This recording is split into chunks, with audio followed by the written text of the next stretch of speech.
Ipinag-utos ng korte na ilipat na sa Pasig City Jail si dating Banban Mayor Alice Guo. Qualified human trafficking ang kinakaharap na kaso ni Guo sa Pasig RTC na isang non-bailable offense. Ipinagpaliban naman ng korte ang pagbasa ng sakdal kay Guo habang pinag-aaralan ng inihain niyang mosyón na ibasura ang kanyang kaso. Yan ang ulat ni Rod Lagusad. Hindi na natuloy ang arraignment ni dating Banban Mayor Alice Guo dahil sa nauna ng motion to quash information ng kampo nito sa paglabag sa Anti-Graft and Corrupt Practices Act.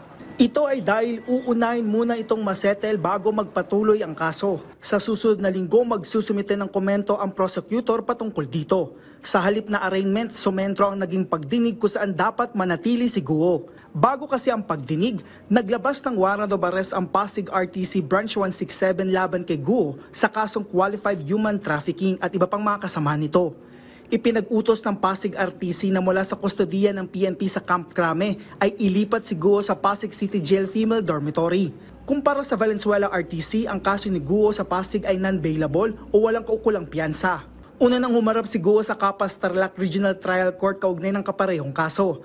Ang Department of Interior and Local Government ang naghain ng naturang kaso matapos gamitin umano ni Guo ang kanyang posisyon bilang mayor sa pag-issue ng permit sa Pogo sa bayan.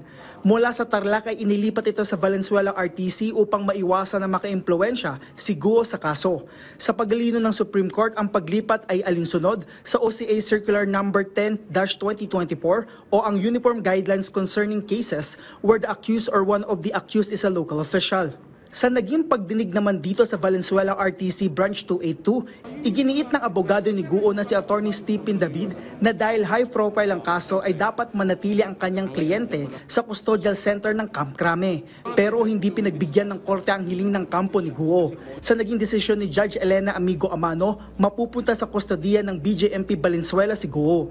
Sa naging paliwanag ni Amano, ito ay dahil nasa jurisdiksyon na ito ng Valenzuela RTC Branch 282. Sa uli, nagpahayag ang kampo ni Guo na maghain na lang ng piyansa. Kasunod nito, nagdesisyon naman ng korte na gawing triple ang halaga ng bail. Mula sa 90,000 pesos ay naging 270,000 pesos na ang bail sa bawat count.